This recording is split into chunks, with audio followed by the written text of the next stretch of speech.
Welcome back, New Jersey football fans, to the South Jersey Football Frenzy Show. Mark Tribble here at Studio B, joined by Coach Tim McEnany. Coach, good to see you. You got your IU on? 7-0 Trib. Game day for, we allowed to say that? ESPN's coming to Bloomington. Coming to Bloomington. Falls in Yes. full Bloomington. Wonder who's going to kick the field goal.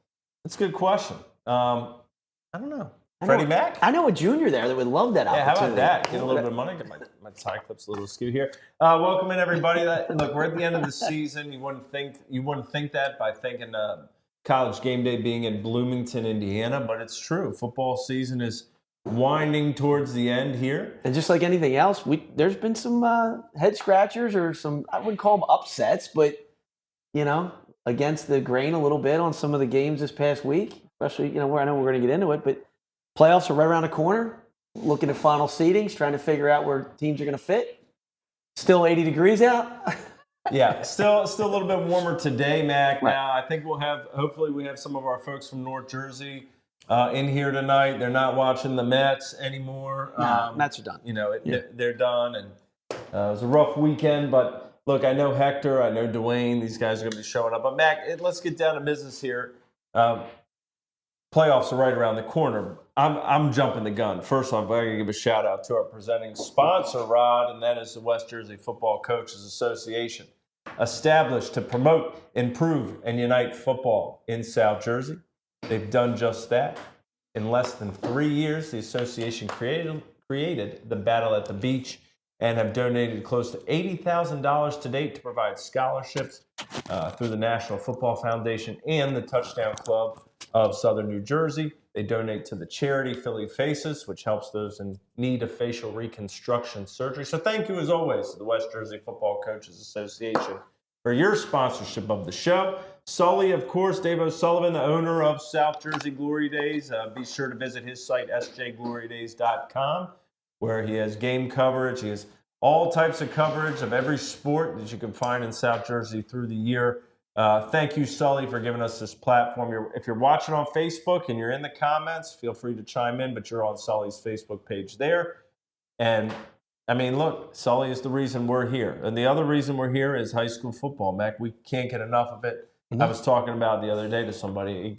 As the season goes on, the ins and outs, there's just more and more to digest and more to relay to the fans out there who are starting to get that fever pitch for the playoffs. Right. We're at the last week of the regular season, Mac. It's flown by, hasn't it? It always does. It seems like we were just sitting here in August getting ready for the season and me complaining about how early it starts, right? And now here we are. And, we're not playoffs used to start second week of June. I mean, Yeah. November. Now it's first week of November. They don't start all that earlier. What is odd? Here's what's odd. Mhm. As if you're in the playoffs and you lose the next round, you're done. There's That's typically no more Thanksgiving games. There's a handful. Not many. Yeah, not many though. I mean, there's the traditional ones that we know about, but and I'm sure we'll debate that. I think as the years go on, people start forgetting about those rival Thanksgiving type games, and they still have the rivals, of course. But now here we are, week 9. Some teams are playing their 9th football game of the season. Some teams are only playing their 8th. So they're, we're going to seeding. We'll get it all figured out and explain how the seeds are set up and the no real, like it really isn't central and south. Yeah. We could call it blue and red or crimson and cream. Crimson. Whatever. Whatever you guys Whatever you want to do. want to do. Maybe it'll be that. Maybe royal white.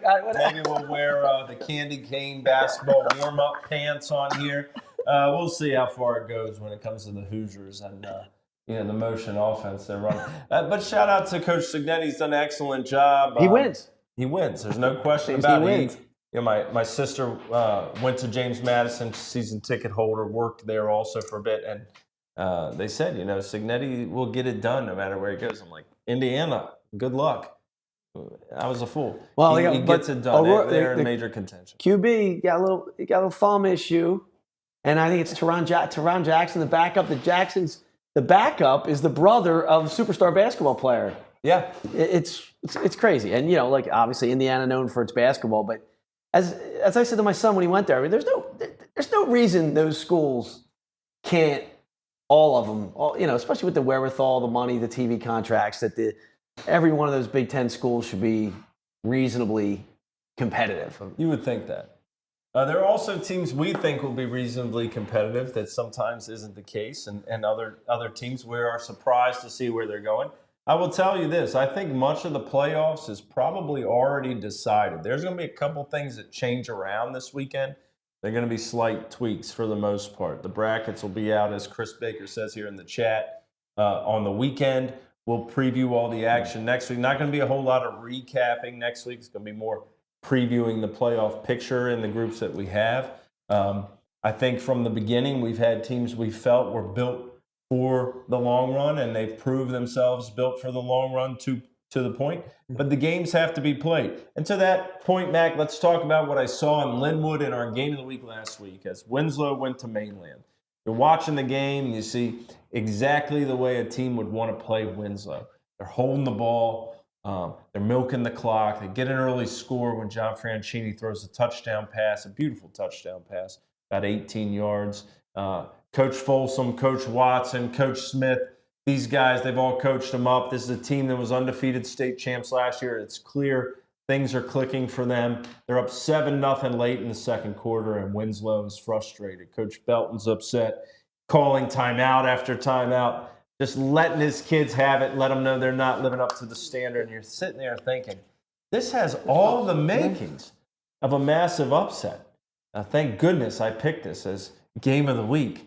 And Winslow then scores 3 touchdowns in 2 minutes and 18 seconds. It's 21-7 at halftime. They run in there, and at first I'm thinking, I said to a kid on the sideline, I would really hate to be in your locker room in about 4 minutes. And in 4 minutes, it changed my mind. I'm thinking, I would really like to be in that locker room now. These guys are hooping and hollering and loving life. They were great. They were terrific. They lived up to – they didn't score for the first 16 minutes, Mac, or 17 minutes, 18 minutes. And they won this game 47-24. Right, if you weren't at the game or you didn't know what was going on, you think, it was never a contest. But you knew, you were there, right? Mainland, I don't want to use the word hung with them, but they could have put a little bit of – but Winslow's good, really good. And, and when you're really good and you got really good guys, and when the dam breaks, the flood happens. Yeah, look, I thought it was really a game that could have proved, all right, well, where are you at? When things go wrong, what's the situation? We talk about when things go well for every team, the ceiling. Sure. Right? You play a great game in high school football, your other team doesn't. You got a shot to win any playoff game. But when you're at your worst, how can you survive? against a pretty good team in Mainland. Well, yeah, and it just showed. You come out there, you're messing up, you're having mistakes, and then, like I said, the next thing you know, the game's pretty much done. Now, I will give Mainland credit. They climbed back in the game, cut it down to 10 in the fourth quarter or late third. And they just, they never stop fighting. That's what good teams do. And Mainland, I think, in Group 3 is a very good team. So when you're there. What I've been at these games, and I know last week we digressed on some Penn Salk and stuff, but I've been at games where there's a better team. Yes. And you're seeing the team that's, I don't want to say scrappy, but they can pull off an upset. Mm-hmm. I don't want to say these are like, this isn't a 4-touchdown underdog. Yeah, this isn't Sisters of the Poor. Yeah, this is Mainland. Yeah. So at what point in the game when Winslow did something, did you go, Mainland had its shot, now here it is, it's done? To me, well, first I'll talk about the play that saved Winslow. I think it was 3rd and long, and Cam Miller took a screen pass 57 yards and set up shot when they're down 7-0. Because you punt that away, you're down 7-0, you punt that away. That's what I mean.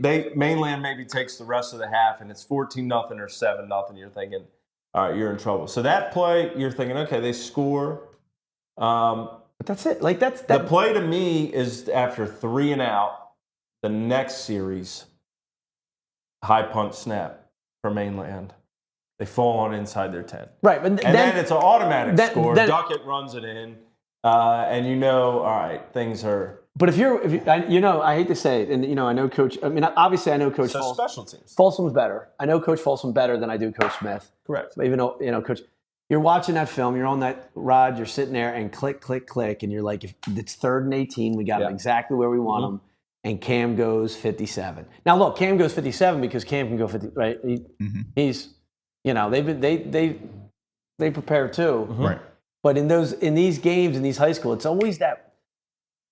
People say sit there. I used to tell our guys there's 6 to 8 plays a game that are going to make a difference. Yep. You just don't know which ones they are. Yeah. Until we look back on it and say, that one right there. And who knows? Mainland gets a stop. Maybe Winslow still wins because they do some other stuff. But the attention to detail that's required of the team from Coach Belton. I made a joke to somebody on the sideline there that I had a baseball coach baseball and basketball coach growing up, who he was tough. Tough as nails. I don't know if he could have coached today. There's a lot of I'm pretty sure he couldn't have. His name was Rooster. Okay, so Rooster was the coach, tough guy. When he came out to the mound for a mound conference when things were going bad, everybody kind of looked around like, "Oh, look at that tree," what? And he would get everybody's attention and make you come into the mound. And he'd let you have it, and it changed the dynamic, right? I could almost feel myself on the mound listening to Coach Belton on Friday night saying, "Guys, get it together now." Right. And they did. But they responded to that, and afterwards they said, look, we weren't playing the way we should play. Coach lets us know that, and we know it's time to lock in. He gets the most out of everybody, but not only that, he's got a lot of great players on his team. But his team doesn't play like 22 individual great players. They're each contributing to a mission, which is to win big, to win state championship. They know the goals, but there's not a me guy on the field. There's not. It's a very selfless-oriented team because that's what the coach demands of it. Yes, coach has to, and Meade doesn't win championships games. You might win some games with Meade because you got more talent. Yeah. But Meade's not going to beat the best of the best all the time. And to Coach Belton's credit, you sometimes have to know when to go to the whip on the horse and when not to too, right? There's games where you're like, you understand there's going to be mistakes. You gotta know when to press, which kids to press. Some kids you got to put your arm around a little bit sometimes in the locker room at halftime. Like it's good, and the other kids you got to press a little bit and go, yo, let's get the mind right. So that's the beauty of what Coach Belton and his guys are doing. And obviously, floodgates scoring 3 times, 2 minutes and 18 seconds, and then party's over. The two guys, Rod, and you'll agree with this, the two guys who brought it from the start on Friday, and I'm not saying they bring it from the start every game, I'm not saying that, but even when things were not going well, who were the guys that were there from the beginning? Boomer, got the hat, Helton, and Ben Carter, sophomore defensive lineman, who was a monster. And, I mean, this guy, let me tell you, after seeing the Beasley kid from RV as a freshman the week prior, and then seeing this kid, I mean, we got some serious young defensive line talent in South Jersey. Because that guy is unblockable. Yeah. See, he came on a little bit late. Yeah. He's been a really good football player for a long time, even in the youth. So to see him start breaking out, and he was one of the guys when they played Millville, was one of the guys controlling that defensive line. So it's good that, you were able to recognize that. 100%. And to the point, Rod and Mac, they're up 14-0. Mainland returns the kickoff 41 yards. They got it now in Winslow territory. The second play, Mr. Carter introduced himself to the running back. The ball came out and Winslow had it. Soon after that, Helton 57-yard touchdown, 21-7. So it was like it was a lot like all right, now let's show on every facet what we can do, and there it is. If you like skill, we all love skill kids, right? They're the ones, the flash. They're gun to heads of coaches. You give coaches D linemen that can disrupt. Yeah, I mean, you can just control a game from there. Like you can't. Makes everybody else look good, right? You get you get everybody. Linebackers are clean. Your D backs, the ball's being thrown out under duress. They're stopping a run game. The people can. If you can play with dudes down low, if you get 2, you get 3, because now you got to talk about blocking schemes too. You got to double, triple. You got to pay attention to 1 or 2 dudes, and now all of a sudden your kid who's maybe not as good is not being paid attention to. Now he's making plays, and now it's And the whole thing about this Winslow Mainland thing is, Mainland knocked them out of the playoffs last year. Yeah, they did at Winslow. At home. Oh, yeah. So, by 34 points. I was we were all there. We were all there. So that's definitely playing in the back of their minds of what they need to do to, kind of finish off the game. And those guys on that front 7, you talk about Benji, we could talk about Hurd, we could talk about Karstarfin. They have a plethora of players across the board for Winslow, and they can win the game in many facets. So you may think they're down and out, but tough to beat. They're really tough to beat. I'll tell you what else was tough to beat. My guy Donnie Hill grilling up some burgers before the game. Thank you, Donnie, out in the parking lot. But interesting phenomenon for Winslow in terms of the playoffs, which they played Cherokee this week. And you look at some of these top teams with as big as the playoff brackets are now, there's teams that use that as an opportunity to make a run. You get the right matchup, you pull the right card, and suddenly you're in a sectional final or you're a couple plays away from maybe making a run up to Rutgers. For teams that are as dominant as Winslow or Millville on the other side of the bracket, or some other teams we'll get into, Glassboro, or you look at these teams and you say, Coach Belton, you have probably, with your conference that you play, St. Aug, Cherokee, Millville, Mainland, these teams, you're going to play teams for 3 or 4 weeks in the playoffs that are worse than the teams you played all year. Without a doubt. And you're going to get to a sectional final or a state semifinal or whatever you want, wherever you get, and you guys are going to have to be locked in, and you might have games that are not competitive. This is where it's interesting, right? Because practice now becomes bigger than maybe your first couple rounds of games to stay on point when you're winning 56-0 in the first round. I'm not the luxury diminishing who they play. Listen, I haven't been to a Winslow practice, but something tells me the luxury they have is they can go goods against good. right? And their practices might be more intense than some of their games. So you can go good in practice and get a little bit of inner rivalry going, offensive coaches, defensive coaches. That's fun stuff, especially this time of the year where you're trying to do something a little bit off the different grind, but you still got to bang a little bit on a Tuesday maybe, nobody wants to be, but you still got to keep them fresh. But you're right. Like you're going to have that, you're going to have that first, second, even to some of these guys, sectional finals might not be that difficult. Where the old sectional final would have been that state semifinal that they'll have now, right? Like what other sport, in his football, is a mathematical equation a lot of times, right? Sure. Until you get up to the peak. And what other sport could you run into? We could have 3 weeks of non-competitive games after a season of them, right? And I got to make sure guys have their attention, not for this week or for the greater good.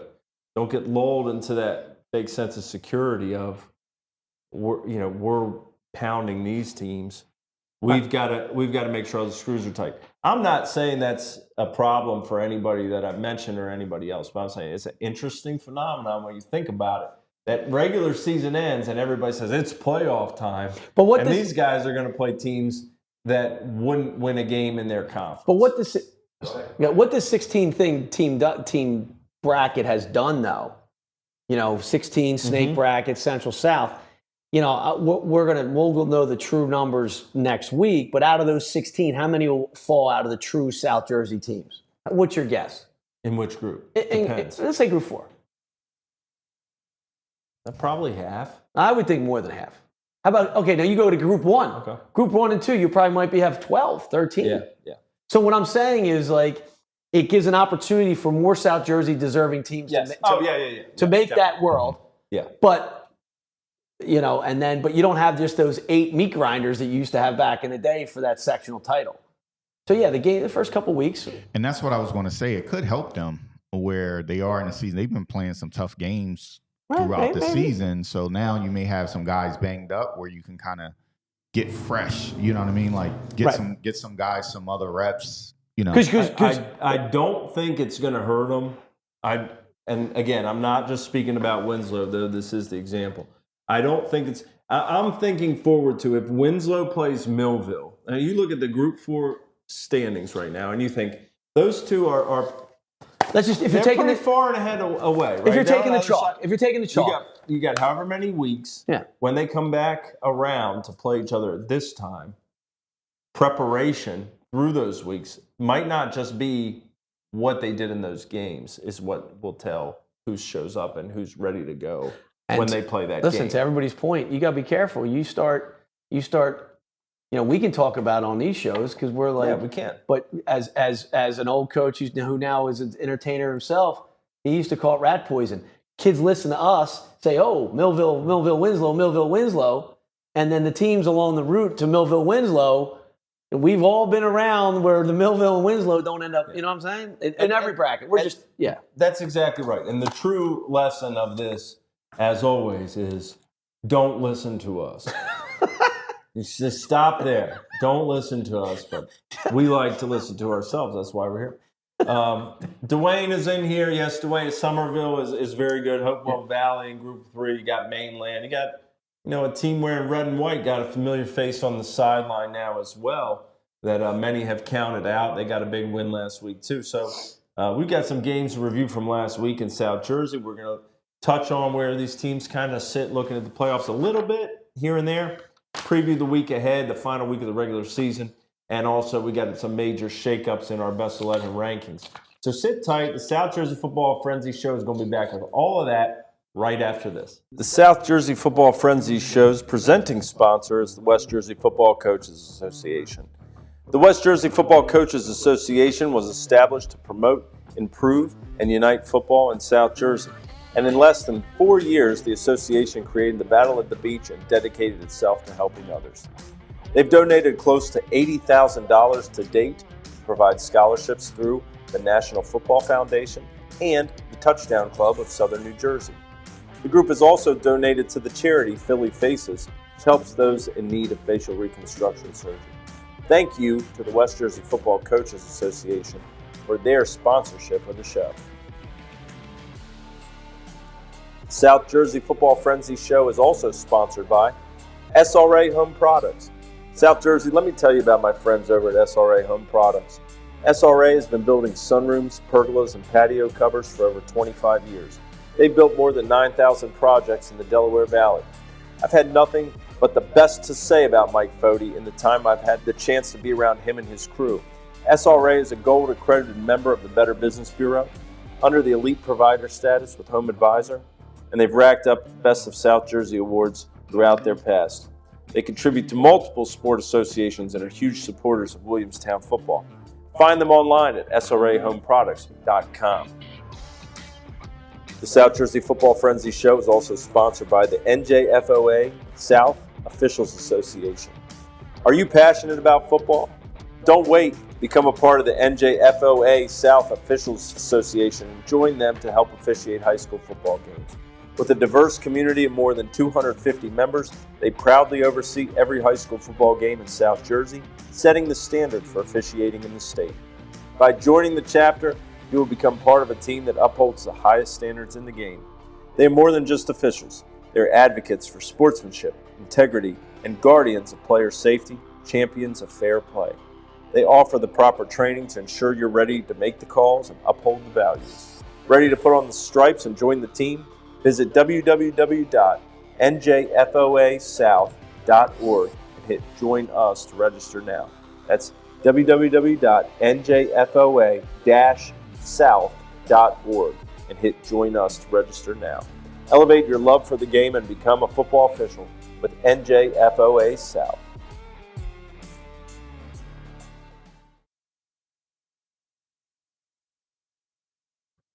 Welcome back, New Jersey football fans, to the South Jersey Football Frenzy Show. For any of you who heard that advertisement for officials, the registration is now up on the website. You can listen to the URL. Be sure to navigate through and find out the best place to register. I tweeted out some updates. If you're on Twitter or X or whatever you want to call it, it's pinned up there at the top. It's also been out on the social media platform all week. So be sure to sign up to become an official. The training will be next spring at West Effort High School, I think, once a week, maybe Wednesday nights at 7. Either way, sign up, get in touch with somebody, and figure out how you can help make a difference with our officiating in South Jersey. We need more of them, and I know you guys who are watching the show, or you ladies who are watching the show, are knowledgeable about the sport. You love the game, obviously. Consider making a difference being an official. Make some extra bucks, too. All right, Rod, let's talk about what happened last week, man. We got some good games that transpired. First off, Thursday night, like we talked about, the Vince Mack Bowl, Pennsauken beats Cherry Hill West 27-10. RJ Blunt's had a heck of a year for Code Red, 27 carries, 215, and 3 touchdowns, and Brahim Brown with a pick 6. Friday night, Delran beats Haddon Heights 27-12. Justin Mary, a rush touchdown, a pass touchdown. He's a wide receiver, and a running back, so he kind of does a little bit of everything for the Bears. They roll by 15 over Heights. Bishop Eustace 43, Wildwood 8. Makai Simmons continues his stellar career for the Crusaders, 216 yards rushing and 2 touchdowns. Will Kraft has a knot. He recovers a fumble in the end zone for a touchdown. Sterling 31, Lindenwold 0. Buna 28, Palmyra 21. Somebody in here mentioned Cedar Creek and Ocean City will be a good game this week. They had a good game last week, Cedar Creek. 23-7, I believe it was, against Timber Creek. Riley Hallfacker, transfer from Timber to Cedar. 8 for 16, 172, and a touchdown. His old teammates did get him for 2 picks, though. Amir Dunbar, 25 carries, 190 yards. 2 touchdowns for the Pirates.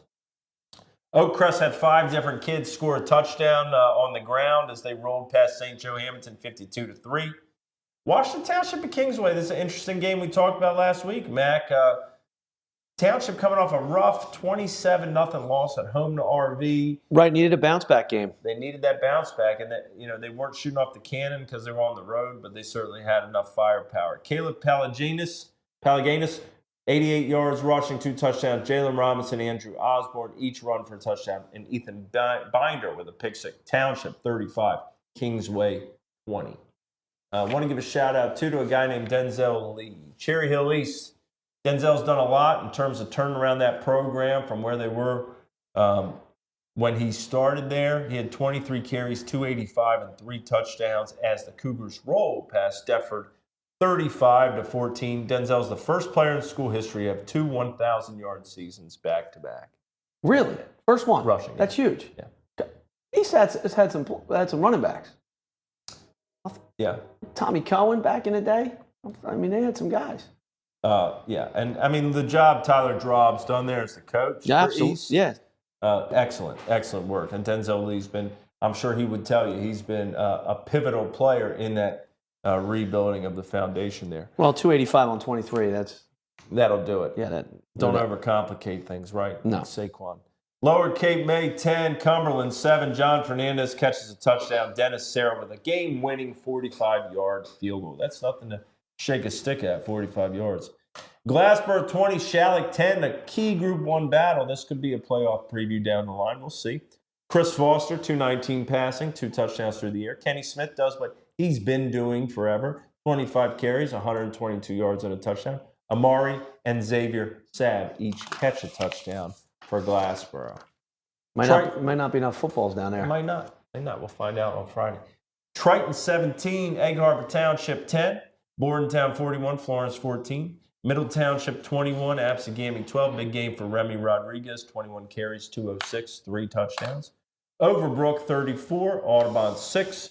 Millville certainly made a statement against Cherokee. I was a little bit stunned when I saw the score. I think in the first half it was 43-14. Millville wins 57-14. Robbie O'Connor had 6 incompletions, 246 yards and 4 touchdowns. Demir White, 121 yards rushing, 2 touchdowns. And just another day at the office for Lassier Brooks, 6 receptions, 114, 2 touchdowns. Max, surprised to see the discrepancy there, 57-14 at the bowl? Well, it was a 43-14 and a half was crazy. Like, I was, following it on. You would think that's probably one of the largest home losses Cherokee's had. Yeah, I can't think of another team that's gone in there and done that at Cherokee, no doubt. So, hey, look, Millville's really good, and Yes. when they get rolling, they can do some things. Cherokee, that's a tough one, especially at home. And now Cherokee's got to play Winslow this week, so not a lot of time to regroup from that one. This is a tough end of the season there, but it'll make them better for the Group 5 playoffs, I'm sure. Right. Camden 34, Lenape 17. Camden's season, their regular season is over. They have a bye this week. Christian Braxton continues his tear, 156 yards rushing and a touchdown. Malik Red, 5 receptions, 138, and 2 touchdowns. Congratulations, Camden, doubling up the tribe there. This was one of the games of the weekend. I know many of the people who watch the show are watching on Sully's page here. There was a lot of comments coming out Saturday morning about a call at the end of this game as Holy Spirit beats Ocean City 15-13. Mason Forte, 3 for 3 from field goals, great kicker, all South Jersey type kid. And he was all South Jersey last year for the touchdown club. But Mac, this game, 4th down, incompletion for Spirit, roughing the passer, which there was a lot of commentary. Was it roughing? No, it wasn't. The video was supplied by our guy Matt Ulmer. Does a great job doing the games down the shore there in the Cape Atlantic League area. It was definitely roughing the passer. It was a correct call. Pops Ward scores the touchdown with 36 seconds left to win the game. The Ocean City folks didn't think it was roughing the passer. Correct. And then the Spirit people did. Yes. And we have a referee shortage. And then there was partial, non-partial people weighing in on both sides as well. And right. It was roughing. It was roughing, I felt. In high school it was roughing. There's no question. Well, in the NFL is definitely roughing. Yeah. Right? Anyway. But a heck of a game one way or another. And then you look at a game like that, it's like these teams haven't played in a while. They don't usually play. They're local proximity, good programs. You think they would, right? Maybe after this they should. Fun but then game. again, after, the way the commentary was after the game, maybe they shouldn't. The fans don't seem to be very close friends. Well, that's even better. Yeah. Atlantic City's not making any friends down there either with the way they've been playing. I mean, they are putting everybody on notice. They're here to stay. I know Kamal's in here in the chat. They win 54-14 over Hamilton. Peaky Roseboro, one of the best players in South Jersey this year. 14-22, 394 passing, 5 touchdowns. He caught an interception on defense at safety. Tamir Rex, 3 receptions, 150 and a touchdown. Ice Cup, Sinai DeGraff, and Rate, 3 receptions, 93, 2 touchdowns.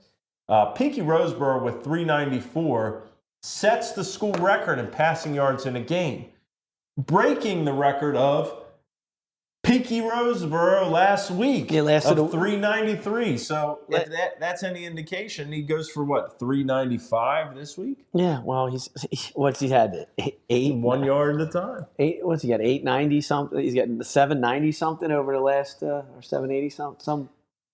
Almost 800 yards in the last 2 weeks. Yeah, it's pretty impressive performances from Peaky. I mean, he's really getting it done. Rod, you talked to him, didn't you? Yeah, we had a show last night that I was able to talk to him. Pretty good kid, man. Head on, straight. Yeah. And his goal was to come in and throw for 1,000 yards this year. So he's How about in 3 games? Yeah, exactly. He's already accomplished that. He did. They're doing a great job.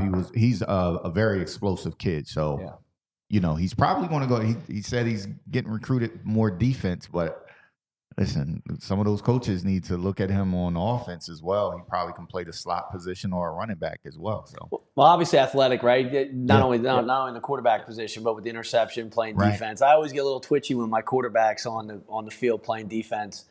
But if you got a kid that's athletic and can make plays like that, what I would say is, hey, coach, let him play some early, but get in a 54. I hope he wasn't playing too much defense past the second or third quarter. That's just nothing. That's just hey. I subscribe to you remember the Titans. Yeah, run it up, leave no doubt. So that's right. Listen, I don't mind what the score is. I'm just saying if my QB1, QB1 don't have to be playing defense past the second quarter. I thought. Who can throw for 400? I agree. Yeah, exactly. If you got another guy who can throw for 400, that's it. Good for him. But most, Yeah. I'm so old school. I'm sorry.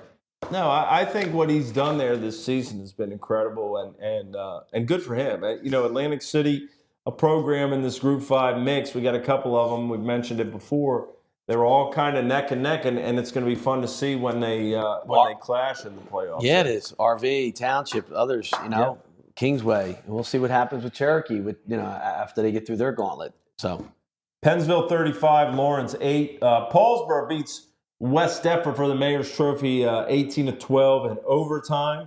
Malachi McKenzie throws for touchdown, runs for 1. And Dejan Williams gets a scoop and score there. Holy Cross 19, Kip Academy 12. How about this impressive statement by Haddonfield? 35-0 at Gloucester. Van Lafakis, 10 for 15, 146, 2 touchdowns. Brody Leonard, a rush touchdown. And Martin Faust, receiving touchdown. And he snagged a pick for the Haddons, who win that one 35-0. Gateway 33, Mastery Charter 0. Camden Catholic 55, Collingswood 0. Camden Catholic still undefeated. Mike Moritz, a quarterback, accounted for 6 total touchdowns for the Irish. Eastern 43, Clearview 0. And Delsey has a familiar face back involved in Sal Marquez. He's helping out. He's putting the wing tee back into effort, and it paid off against Williamstown 35-6. Dan Russo, 103 yards rushing and a touchdown. Alex Grippo, Joel Anderson, Adrian Shepard each crossed the goal line on the ground as well for Delsey. So Sal was for 10 months. It's a short vacation. There's only so much golf. It's getting cold, right? Yeah, it's getting cold. It's like, come on, let's get this thing back going again. Paul to 634, Seneca 6. Austin Bailey, 4 receptions, 181 yards, 2 touchdowns. Dalton Fellini's, sorry if I mispronounced that, Dalton. I know I pronounced it correctly earlier in the season, but I might have to take a mulligan, speaking of golf, on this one. 10 for 14, 347, 3 touchdowns through the air. Tyree Roan, 3 receptions, 125 yards, and a touchdown. Anthony Jackson with the fumble touchdown. He is our nod of the week. Rod, you got it? Yes, sir. All right, here we go. This was sent to us by Paul to 6, and I know that fumble on the ground, balls on the ground, and then boom. Look at it. I mean, that was a big hit, scoop, score. Now, quarterback, Tirico, tough as nails. Kid was fine on this play, thank goodness. Did end up leaving the game on the next drive, but our thoughts are with Tirico. I think he's going to be back in the mix here soon. Shout out to him. Shout out to Seneca. They got a lot going on here moving forward. Pull the 6, 34-6. They really dominated. Saturday, we had Woodbury beat Pensgrove 37-23. Jason Solomon receiving touchdown and a scoop and score. Burlington City 42, Maple Shade 7. Haddon Township 29, Gloucester Catholic 0. Woodstown and Salem in a rivalry game. Woodstown rolls in this one 42-13. Garrett Lehman 4 for 4, 157 yards, 4 touchdowns. Bryce Belafonte 4 carries, 103 and a touchdown. Max Hall 2 receptions, 103 yards and 2 touchdowns. Just big numbers for Woodstown there. Boom, boom, boom as Coach Frank Trouts gets his first win in the rivalry. Lehman is the backup. He's now the starter as the starter is injured. Mac, you saw Shawnee 24-12 over Camden Eastside on Saturday. Give us the cliff notes. I mean, Shawnee was dominating early. We talked about it pre-show, and Lucas Estevez had a scoop score on it was supposed to be a bubble, and ended up being called lateral, 25-yard run, and they go up. Shawnee goes up 14-0, and they had them back pinned in their own, and Shawnee had Eastside pinned, and it looked like Shawnee was going to get on a roll because Eastside was going to have a punt from its own end zone, but Shawnee has a personal foul. It gives them a first down. They get a long pass. They get a long run. Next thing you know, it's you're in a situation where it's 14-6 at half. And, again, on paper, Shawnee's supposed to be the better team, but you give a team some life, and they hung around. Now, Shawnee, look, they another touchdown. They put a field goal. Bartasius had a field goal. I think it was around 30-some yards. Bigfoot did a great job there, going up to 24. But I think as Shawnee's, they got one game left before playoffs. They're trying to get things rolling into those playoffs. They're in that group 4, right? They're in that group that we're talking about, and depending on seeding, depending on this, that, and the other. So, you want to get playing your best football. That's right. But the nice thing about the format now, it gives you some time to play, to get on a little bit of a heater, Let's say this, middle of the road or teams that sneak in that may have had injuries or they got players eligible after a couple weeks, maybe not indicative of the record, but those teams, it benefits a little bit more. Correct. Like you said, you get on a run, you start hitting on blackjack, but the teams at the top, like you said in the beginning of the show, maybe not to their advantage, right? I mean, I was part of, or as a parent, my Freddie was a sophomore the year that Shawnee started the playoff on their run. Yeah. And they ended up going up and winning up in the regional. They beat Hamilton in the regional final up at Rutgers. That's right. So, and I think they went into the playoffs with a 3-5 record. So, it can be done. It can. And Del Cedar 1 year, right? I mean, was it 1 year they had a couple. They didn't get hot. They didn't get hot till late in the season. So I mean, it's all blurring together. Yeah. But there have been teams that haven't had undefeated runs and then get into the playoffs. Oh, so second season, right? Second season. Second season starts in 2 weeks. Willingboro 34, Pleasantville 6. Sean Taylor was the Courier Post Player of the Week, 16-25, 223, 2 touchdowns. Also ran for 3. James Pemberton, 5 receptions, 132 yards, and a touchdown. Terrence Knighton always doing a great job for Willingboro. He caught a touchdown as well. Bridgeton beats ACIT 35-21. Cinnaminson spoils Moorestown Senior Day 17-7. Vineland 25, Highland 0.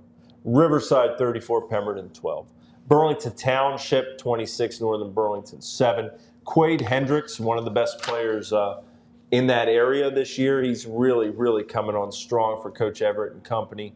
5 receptions, 105 yards, and a touchdown for the Falcons as they beat the Greyhounds by 19.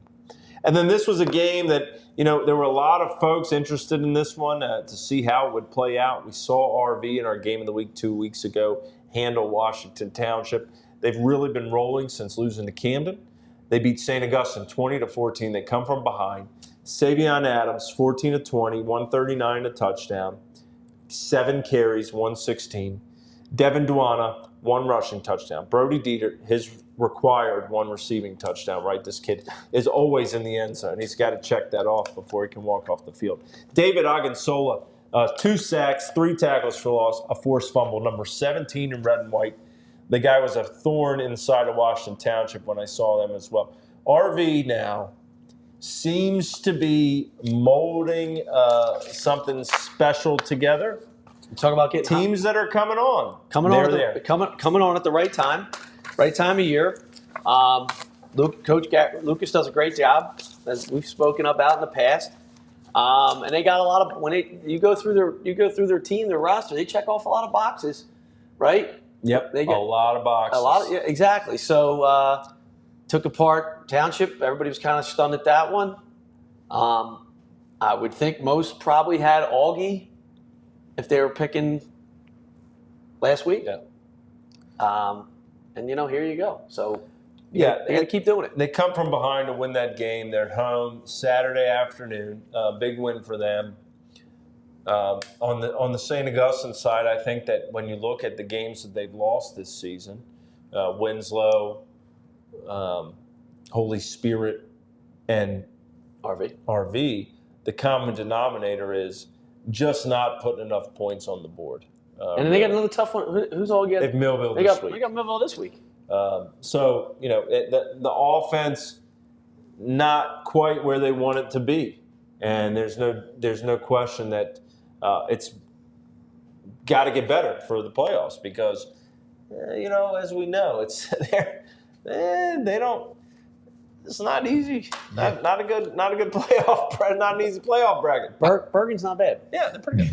Yeah, I think it's a 2-part to it. I think their defense hasn't been as dominant as we've known Augie's defense to be, which gives the offense more opportunities. So it's like they're good, but they're not getting those timely stops, and then they're not capitalizing on the side of the ball. Like I've been watching them a couple of games, and they're like right there. It's like really weird this year for them. Right, and like we said, they got to go and play a whole different world when they go play their, Group A. And pressure on the offense or pressure on the defense when you're not scoring a lot of points.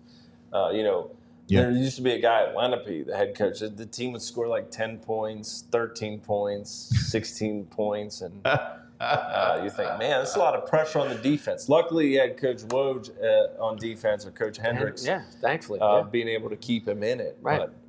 But I don't know. I mean, I'm looking down there at him and Marty, and I'm saying, guys. No turnovers. Punting the ball. No penalties.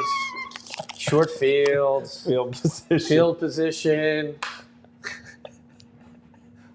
It's a good week for me. What was Matt LaJoy's winning record? Was he 22-2 or something? Champion. Yeah, and a champion. Yeah. Put the ring on there. He Sometimes 10 points is enough.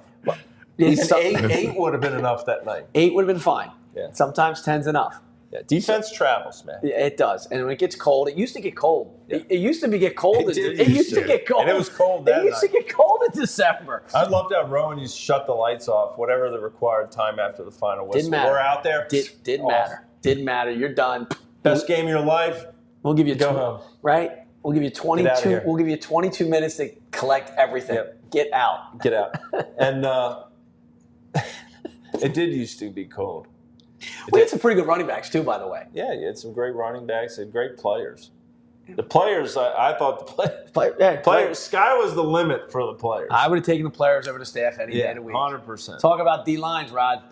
Yeah. Talk about D lines. You got dudes, Acosta, Sutton, Davenport. What about Galida, linebacker? Galida, you had Shane Scott, Zach Cole. Yeah, great team. Right? Pretty good dudes. Jake Tobolski playing safety. Yeah, that's right. Yeah, so just guys, Joe at the tail. Good stuff. Yeah. Smash Mouth football come December. Especially we were playing some good teams anyway, by the way, who had pretty good defenses too. Speaking of good footnote. Speaking of good defenses, we pour it on when they play poorly. I don't care how bad a team is, to give up less than 120 yards in an NFL game. That's good. When does that happen? That doesn't. Oh, I know. 120 yards. Look, NFL. 2 weeks in a row, everybody can. They goofy or not, the defense is playing out of their minds. Yeah. I don't care who's, to your point, I don't care who's playing quarterback. If he might not be one of the best 31. He's the 32nd best quarterback in the world. Mm-hmm. Yeah. In the world. So it's still impressive. Look, the old number in the NFL used to be under 17s. Keeping teams under 17s is the number, right? Eagles have kept the teams. I'd say now it's probably, what would you say, 24? Yeah, it's 23? 21. Let's say 21. Yeah. They start using the guys the way they were being used at Georgia. Yeah. Well, you saw right. They started, doing the more bye was stunts, huge, Rod. All of that. The bye was huge because now Mitchell had another 2 weeks to figure stuff out because he's Right. a nasty SOB. Right. And then you got the kid, Dejean. Cooper. He's a dog too. He's a dog. Yeah. And then you got the Dean kid off the just Yeah. Vic's like this. Vic's like, why are we sending this Why- guy? yeah. Why are we? Why? Get him out of space, north and south. Just treat him go. like a running back. Yeah, north go. and south. None Go. of this. I saw them do I guess they pin and pull or whatever they want to call it, the slant, the stunt, all of that. But they stunted, and he came as a linebacker. He shot the gap. I'm like, where has that been for the last 3 years? We've been begging for that. Maybe Kirby got a Vic. This is what we Send did. them. This is what we did. And oh, by the way, you have our 2 D linemen. There's Carter. There's Davis. They eat up This, space. this is what we did. Yeah. That's for sure. Just saying. I mean, after football, after everybody from the Sixers is opting out, the Flyers, we'll take anything we can get, man. We'll turn this defense into the 86 Dude, Bears all of a for sudden, week. what's funny? All of a sudden, 4-2. I never look. I don't. It's Again, we get a time, man. yes, exactly. And you know what? I agree with this stuff. I know talk show hosts have to they have to do fodder for crap stuff. Excuse me. So you already said it. Nobody knows. We're on cable, right? Well, we're not editing it. Nobody knows what goes on in the locker room, right? Nobody knows, right? And nobody knows what's happening inside right. the real bowels of what's going on a football team, except the football team. That's right. So, look, at the end of the day, 4-2. Also, I want to give a special shout out to Bayshaw Tootin, who attends the finest university in the land. I don't know about that one, but I mean, I think it was Doak Walker running back of the week. I think he's still running right now. Oh, congratulations, yes. What a game. I know, outstanding. But we don't have to throw the editorial in about. And I will say this too. The only thing that made that a game for a little bit was Donovan Ezeraku from Williamstown blowing up plays as well. And there was a couple times like he influenced it. He created turnover. He influenced another one. Yeah. Suddenly Boston College is back in the game. But you give that thing to Tootin. Whew. Unbelievable. Congratulations, Bayshaw, yet again. You keep running for 200-plus yards. We'll talk about you. We'll turn this into your show, man. Get me on that Triumph NIL deal. All right. We're going to take a break. We're going to go through the games next week. We'll go into the game of the week. We're going to do the best 11 rankings. We'll just do it all in one whole segment. Right. We got plenty of. It's a school night. It's a school night. It's a We got school plenty of action here. So Right. stay tuned to the South Jersey Football Frenzy Show. The South Jersey Football Frenzy Show's presenting sponsor is the West Jersey Football Coaches Association. The West Jersey Football Coaches Association was established to promote, improve, and unite football in South Jersey. And in less than 4 years, the association created the Battle at the Beach and dedicated itself to helping others. They've donated close to $80,000 to date to provide scholarships through the National Football Foundation and the Touchdown Club of Southern New Jersey. The group has also donated to the charity Philly Faces, which helps those in need of facial reconstruction surgery. Thank you to the West Jersey Football Coaches Association for their sponsorship of the show. The South Jersey Football Frenzy Show is also sponsored by SRA Home Products. South Jersey, let me tell you about my friends over at SRA Home Products. SRA has been building sunrooms, pergolas, and patio covers for over 25 years. They've built more than 9,000 projects in the Delaware Valley. I've had nothing but the best to say about Mike Foti in the time I've had the chance to be around him and his crew. SRA is a gold accredited member of the Better Business Bureau, under the elite provider status with Home Advisor, and they've racked up Best of South Jersey awards throughout their past. They contribute to multiple sport associations and are huge supporters of Williamstown football. Find them online at srahomeproducts.com. The South Jersey Football Frenzy Show is also sponsored by the NJFOA South Officials Association. Are you passionate about football? Don't wait. Become a part of the NJFOA South Officials Association and join them to help officiate high school football games. With a diverse community of more than 250 members, they proudly oversee every high school football game in South Jersey, setting the standard for officiating in the state. By joining the chapter, you will become part of a team that upholds the highest standards in the game. They are more than just officials. They are advocates for sportsmanship, integrity, and guardians of player safety, champions of fair play. They offer the proper training to ensure you're ready to make the calls and uphold the values. Ready to put on the stripes and join the team? Visit www.njfoasouth.org and hit Join Us to register now. That's www.njfoa-south.org and hit Join Us to register now. Elevate your love for the game and become a football official with NJFOA South.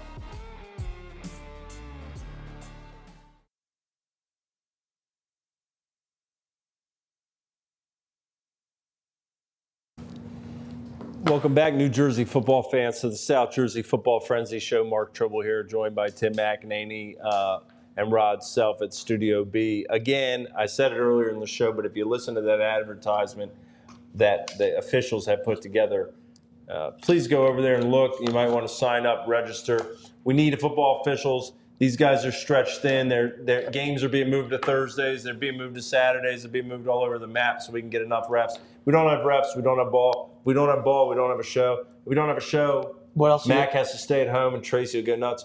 So let's just think about the better. You can't golf at night in this area. You can't. No, you can't. Can't golf at night. Good call. Nobody does the night golf around. There's not. I don't. I mean, there used to be at like the golf farm on 561, but it was like it's an executive course. I don't think they do the lights anymore. All right. Well, there you go. Learn something new every day in the South Jersey Football Frenzy Show. I don't know if that's really learned stuff. Well, you taught them. You taught me. I learned something. You're from Virginia. Yeah, it's true. It's true. Good point. This week we got some important games in terms of who's going to generate momentum for the playoffs. I think most of the playoff positioning is set, but we will review the brackets next week when they come out because we'll be talking about first-round matchups next week. Let's go through the games that are of note. Thursday night, 6 p.m., Paulsboro at Clayton. Clayton looking to get in that playoff mix. I think they're there right now. I think they'll be in, the Clippers, but to make sure they'd want to beat Paulsboro. That's 6 p.m. on Thursday night. Seneca at Willingboro. Seneca, Group 3. Willingboro, Group 2. Both looking for position. Seneca looking to bounce back of that loss against Paul 6 last weekend. That's at 7 p.m. at Willingboro, Thursday night. Friday, Ocean City at Cedar Creek. Both these teams are in Group 3. They could find their way to a playoff matchup. They're local. They're both playing good football. You look at Ocean City. They've had some really close losses. Like we talked about, the heartbreaker against Holy Spirit. You look at what happened earlier in the season against it's Atlantic City. They lost by a touchdown. Yes. Ocean City has been right there. They're certainly... They have the ingredients that it takes. I think anytime you lose in a close game to Holy Spirit, you got what it takes. Look, OC's always tough kids, well coached, gamers, right? You're not going to just show. You can't just mail it in when you're playing an Ocean City team. That's for sure. So good, like you said, could be a preview of a game down the road. Right now, Cedar Creek is 5th in Group 3. Ocean City is 7th. So a win here for either of them could substantially change their standing. Ocean City could possibly get up there. Right now, they're on the other side of the bracket from each other. Correct. Yeah, but that could all change. We'll talk snake bracketing next week. We'll talk bracket. We'll do some bracketology. Bracketology. That's at 6 p.m. at Cedar Creek. Also at 6 p.m., not all that far from there, is Millville at St. Augustine. This game is usually a defensive battle, a knockdown, drag-out game. This one's in Richland. It's a big rivalry game down there. Millville looking to keep their momentum going. They've been playing well since that loss to Winslow. 50. rolled last week against Cherokee. A lot of points. So they have a shot here going down to St. Augustine to continue to make an impact. And St. Augustine, a short week for them, losing on Saturday to Rancocas Valley. We talked about their offense in the last segment. Got to get some points on the board. Got to feel better about yourself going into the postseason there. So Millville at St. Augustine. Feels like a similar game plan that what Mainland tried to do to Winslow last week, possibly. I don't see Augie trying to get in a shootout with Millville. Yeah, well, right. Yeah, I wouldn't think so. 14-0 was the Mainland Ocean City score. That was the other Ocean City loss to their rival, 14-0. Also nothing to hang your head about. So Ocean City, 3 close losses, a couple plays go either way in some of those games. We could be talking about an undefeated Ocean City team. So a team to keep an eye on as the playoffs come along, and certainly this week at Cedar Creek. Yes, sir. 7 p.m. Friday night, Woodbury at Shalleck. Shalleck played tight with Glassboro, lost by 10. Woodbury starting to feel better about themselves as well. I know Coach Reagan likes the team that he has. Holmes had a great year. I think the Herd, these are 2 of those next level Group 1 teams right now as it stands. Woodbury and Shalleck. It'll be interesting to see how that one plays out. Haddonfield at Paul VI, 7 p.m. Those teams. Interesting matchup here, right? Very interesting. Go ahead. No, I'm just saying you got a really good Haddonfield team playing. Paul VI front 7 is good as not as most. Yeah, I mean, they got dudes, and and Haddonfield starting to. It's playoff time. Coach Delano and guys, this is where they start to switch gears and bump up, and that's going to be a fun one. At Paul VI, 7 o'clock. Not a very far commute in that one for Haddonfield. No, not at all. Yeah. Washington Township at Timber Creek at 7 p.m. Timber Creek could use a win after the last few weeks, and Township feeling good after handling their business on the road against Kingsway last weekend. And Mainland at Delsey. Delsey, we mentioned earlier, Coach Marquez back in the mix helping out. Things looking a little bit more familiar. Big win at home against Williamstown last weekend. With Mainland coming to town now, lost by 23 at home to Winslow. They were in that game. I'm sure there's some plays they want back. They are also in the Group 3 mix this year, not Group 4. So Mainland Delsey is another interesting one. I don't think there'll be a ton of pass attempts, but we'll see. Saturday at noon, 12. Yeah, 12. Okay, 12. 12. Write that down. I think it'll be more than that. 12. I got it. It's 12. Mainland loves that wheel route with Franchini, that roll right, throwback wheel route. He puts a good ball on there. I've seen it. You've seen it. You've seen it a couple times. You've seen it wearing the black and white of Bishop Eustace. We had some gold in there. It was actually a little bit of gold. They have black and white now, but we threw in some gold back in the day. Was it gold and black? Well, the colors are black and white, but there's an accent of gold that they had in the 70s, and Coach Folsom broke them out. And then we redid it in 03. We broke out the maize pants of the Michigan gold pants. Coach Folsom did it in 88, and we did it as kind of like an homage back to the 88 team. Oh, that's nice. That was nice. I know Rod doesn't care for it. He doesn't, but you don't like the maize pants? Oh, well, of course. I'm sorry. Yeah. But because the 88 team at Eustis had won, 86 won it, 87 won it, 88 won it, and they did it in gold pants. So then we... 15 years later. When you say gold, they were gold or they were maize? They were more. They were between. They were between. All right, move on. That means Seneca has gold. I understand. Florence has closer to maize. It was more maize. Okay. Yeah. I understand. Deffer, gold. I get it. You hear One's what like I'm a saying. Vegas gold. The other one's. Yeah, exactly. Burlington Township, Vegas gold. I get it. Who else do we have as maize? As a main color? Yeah. Or one of them. Woodbury, Woodbury's gold, aren't they, Rod? They sometimes are maize, sometimes gold. Depends gold. on the year. Maize. Buna? Yeah. Right? I mean, Yeah. Gloucester? Kind of maize and blue. Gloucester's offset color? Yeah. They could roll it out if they needed to. It's a good question. Yeah. I mean, it's not really a trivia, is it? It's amazing the content we come up with in the show. Saturday, Salem at Pennsgrove at noon. That's a rivalry clash. It's always worth a watch if you're down in that area. That's at noon. 1 p.m. Cherokee at Winslow. If you want to see the number one team in all the land, they host Cherokee at 1 p.m. And Cinnaminson at Burlington Township at 1 p.m. An interesting game as well. Chris Baker chimes in here. Woodbury football wears Vegas gold. Basketball wears maize. Well, that's just an ordering problem. There's a school color. In their yearbook, it says what color they are. Hey, look, man. I mean, Listen, I'm just dealer's choice. speaking of Vegas. Yeah, speaking of Vegas. Game of the week. Here we go. This should be no doubt to anybody who has followed South Jersey football this year. There is one game of the week and one game of the week only. We're talking Group 1 football.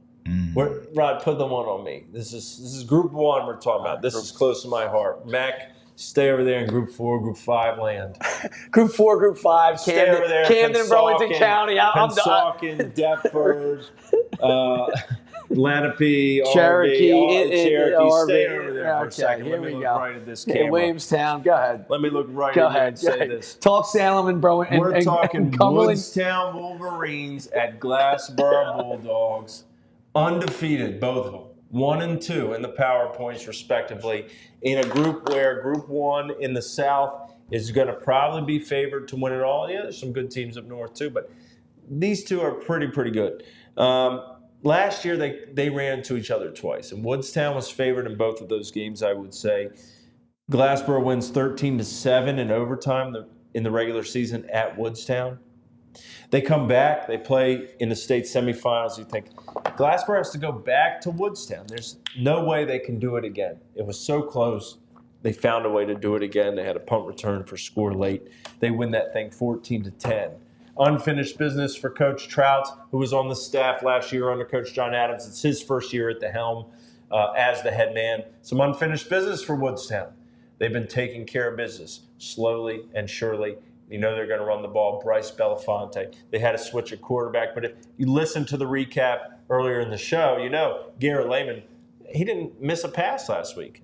Excellent job. Then you have Glassboro, who, look, they have talent. They bring it to you in spades. They're good on defense. They're great on defense. They were great on defense last year as a state runner-up. Kenny Smith in the backfield. The Sabs on the outside. Foster's played well at quarterback.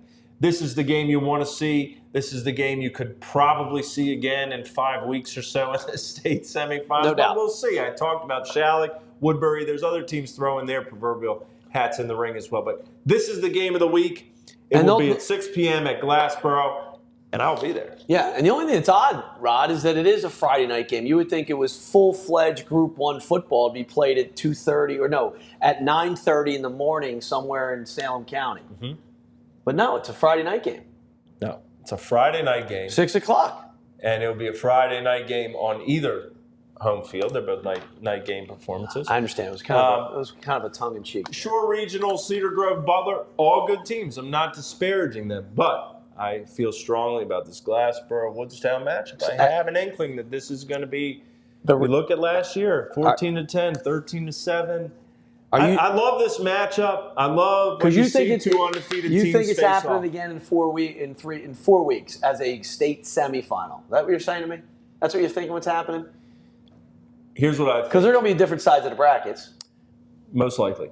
I think Glassboro has proved itself to be the team to beat in Group 1. Woodstown has proved itself to be pretty darn good. Last year, Woodstown seemed to be proving through the year they were the team to beat in Group 1. And Glassboro was proving they were pretty darn good. Glassboro beat them twice.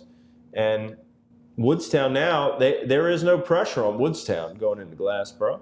I just think it's going to be a fun atmosphere, a fun game. Haven't seen much Group 1 this year, which is a shame. Love Group 1 football. I think it might be my favorite. No offense to anybody else. But, I mean, things get wild in the Group 1, Rod. You know that. Yeah. You know that. Yeah, we've all been waiting for a game to get back out. We'll be out there as well. We'll be doing a live stream for that game. So we're excited about it. We've been kind of circling dates, trying to find a time to get out there. Fun game at Woodstown, yes, right? At Glassboro. At Oh no, it's Glassboro. I'm sorry. Yep. I keep having to put the glasses on. So while you want to hear the analysis next week, don't even wait for that. Watch the game yourself on the D2 Sports Network. Come back and tell me how wrong I am about what happened in that game. Yeah.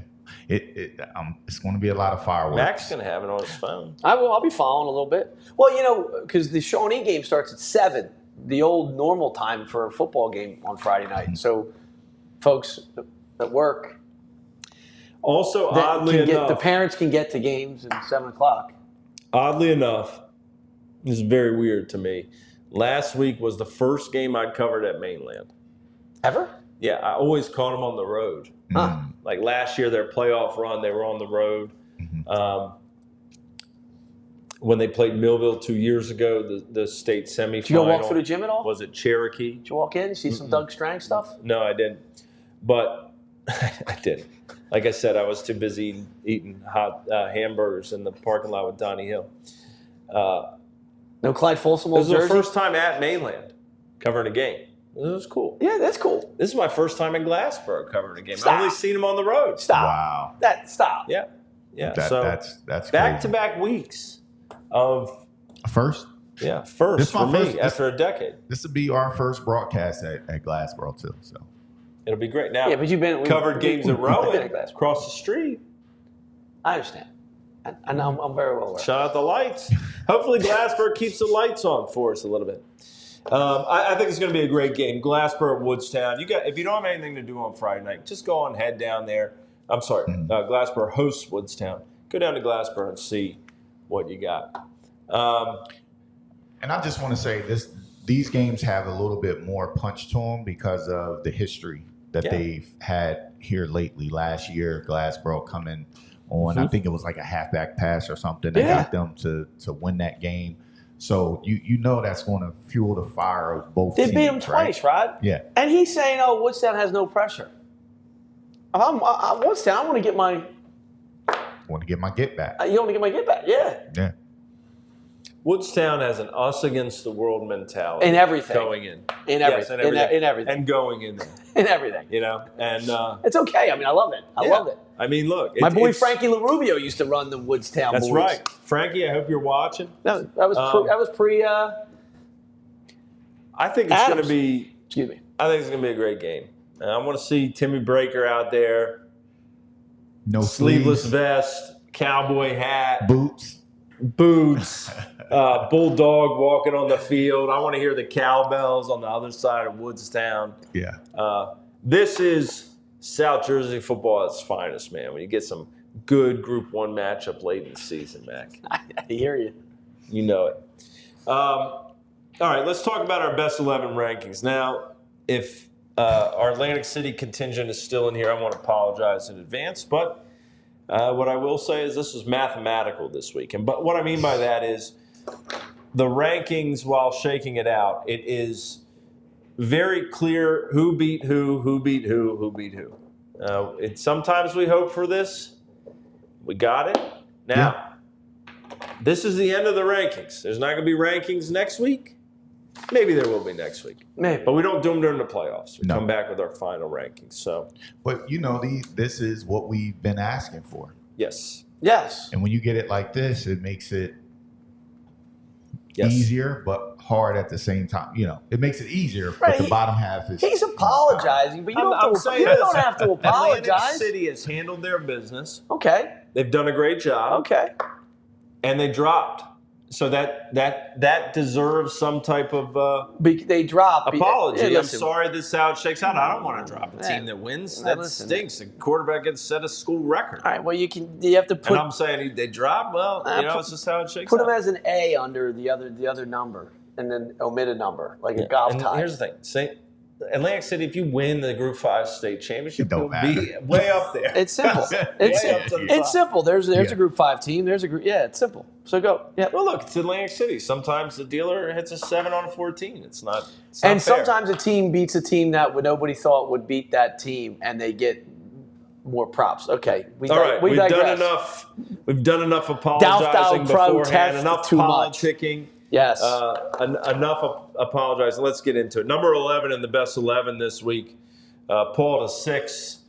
Big win over Seneca. They jump back into the best 11. Washington Township at number 10 took down Kingsway, who was ranked briefly. They beat them by 2 scores. They are number 10. Atlantic City, I said they were 8 last week. They bumped down a spot there at number 9. Peaky Roseburg continues to rack up the stats. I like this Viking team. I like it a lot. So, like it a lot. They're number 9. Glassboro, who I was seeing the game of the week, is at number 8, undefeated. Got Woodstown in this game of the week. We'll see what happens there. They beat Shalleck by 10 last week. So Glassboro at number 8. At number 7, we have Mainland. Like I said, but in an advantageous position. It felt like the late first half against Winslow. Things turned around quickly.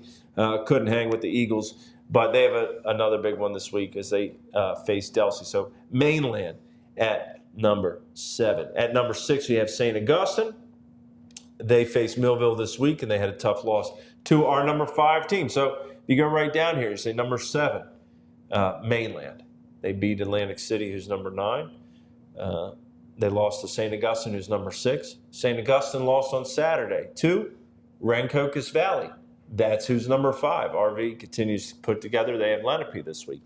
RV lost not too long ago to Camden High. That's who's number 4. Camden High lost earlier in the season at home to Holy Spirit. That's who's number 3.